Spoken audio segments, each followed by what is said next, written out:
There's a few stories here, connections with Wales, so we should really talk about that, with Keep Cardiff Live. Obviously, Rockpile being the first one which springs to mind.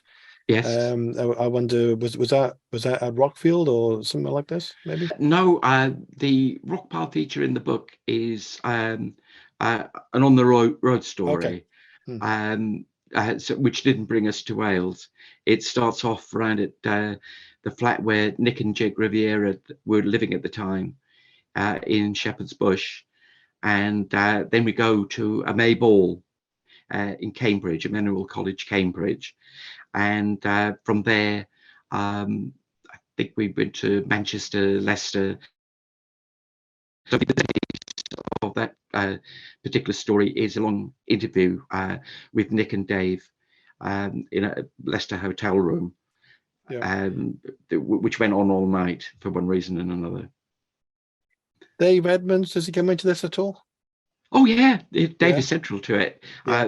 As I say, the main interview was with Dave and Nick about their Oh, okay. relationship, Yeah. how they first got together, Hmm. which goes back to the days when Nick was in a band called Brinsley Schwartz, Yeah. who famously kind of created the pub rock scene in London.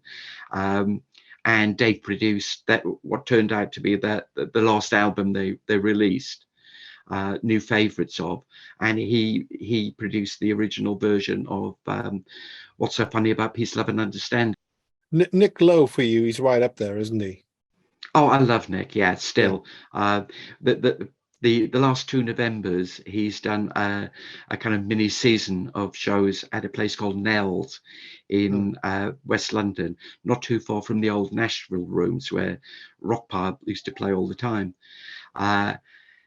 And they've just been absolutely marvelous. Nick, apart from being a brilliant songwriter, lovely Hmm. singer, is one of rock's great raconteurs. I mean, his stories are just priceless, Yeah. and they're always beautifully delivered. Um, you could listen to him all night. He's just got such a fluent way of speaking and a beautiful use of language. uh, and that they're invariably hilarious. And and that some of them go on forever. I Yeah. remember in 1979, I went on a short tour with him in Finland, and there were two dates that turned out to be in Lapland in the middle of winter, and we had to drive overnight from one of them right in the far north. It's virtually in the Arctic Circle. And we wanted to drive back to Helsinki that night. And we were in this beaten up old van, and the floor was eroded. Um, the people who had loaned him the van had tried to cover it in thick layers of cardboard and gaffer tape it down, but it didn't last very long, and that Hmm. just disintegrated. So you'd be driving along, and regularly there would be this great gush of snow and smell just exploding into the middle of the van. So everybody would get soaked. It Yeah. was dire, absolutely dire, and something like 20 degrees below freezing. Blimey. And Nick alone got us all back to Helsinki with one story. It went on for about 4 hours, I think. And Well, all I remember of it yeah. really is that it involved driving somewhere else in Scandinavia, and included an episode with a moose on a highway somewhere. That's all you need to know. I think I remembered at the time thinking, how the hell did you manage? Because I remember you saying what a long story. I didn't realize it was that long. What a long story it was. How the hell does that resonate in your head and you're unable to regurgitate it? I just remember the vague details. It wasn't important to the piece I was writing. Hmm. So I didn't have to remember all the details. Um, as I say, it was just like an anecdotal life belt. It kept everybody's spirits up Yeah. as we were on this kind of seemingly endless drive in freezing conditions. And Nick is great at that, vibing people up. Hmm. A lot of bands who've been produced by him, you know, well, let's say the Damned, you know, Elvis and the Attractions, Fabulous Thunderbirds, they'll all tell you one thing about Nick, is how brilliant he is in the studio at keeping people's spirits up. Yeah, You know, very if a important. track's not going well, people want to give up on it, he'll find ways to make them continue, because you know he can hear what they've got and how good something can be. So it would rarely lose the opportunity to actually nail it, even if the group were flagging. He'd just keep them going. He Yeah. produced all Elvis's best work, Okay. and he did a fantastic album with the Fabulous Thunderbirds called Butt Rocking, which is just a great rock and roll record. I think Nick is overlooked as a producer, and I wish he'd gone on to produce many more records. I mean, I could almost see Nick as the kind of English equivalent of somebody like T-Bone Burnett, for instance. Would you say, Nick, that his kind of impact to music is weirdly, would you agree it's kind of underrated? Oh yes, absolutely. Yeah.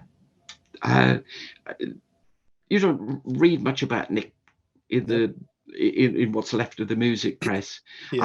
Occasionally there's a retrospective piece on him, but I think anybody who's heard the records, and certainly amongst the kind of musical community, his reputation couldn't be higher. I mean, you know, Jeff Tweedy from Wilco, you know, thinks he's some kind of deity. Yeah, it's nice when it kind of crosses over through sort of generations a little bit, and you know, recognized, you know. Yeah.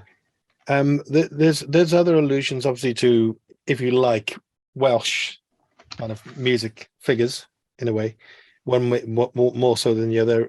John Cale, of course, and Robert Plant, who's kind of a little bit Welsh in a way, kind of.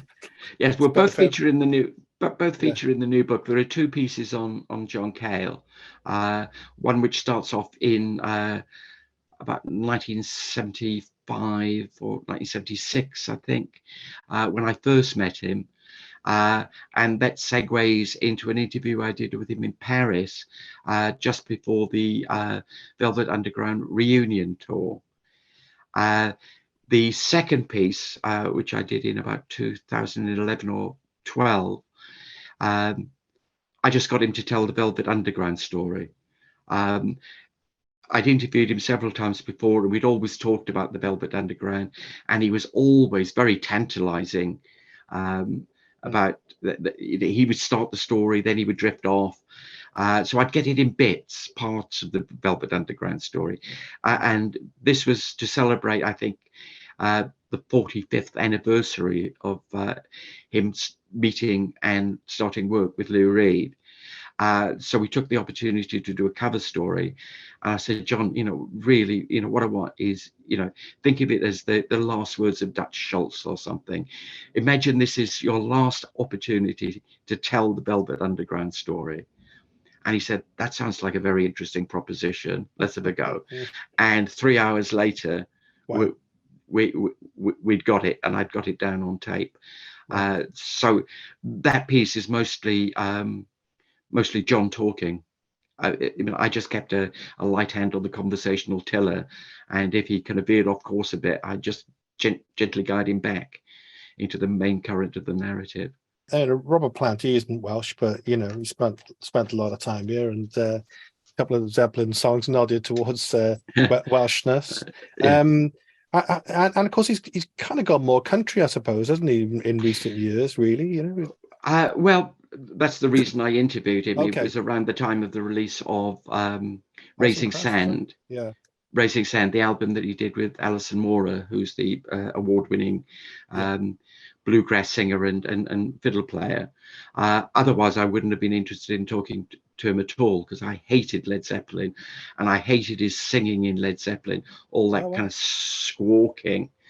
I just didn't warm to it at all. I really did didn't like Zeppelin. It was just a big annihilating roar, and I had no time for it. But I was sent a copy of Raising Sand by his PR, who knew my taste in Americana. She said, give it a listen. I think you'll like it. You're going to be very surprised. And I was. I thought it was absolutely tremendous.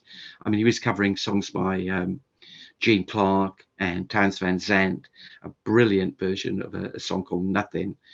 I was just amazed by it. So that was the basis on which I did the interview. That's interesting. It's funny, you know, how you hated Zeppelin. It's, you know, a lot of people are quite fond of them, but it's all about opinion. They were the biggest group in the world, so I was I I was in a minority. But sometimes there's no other place to be.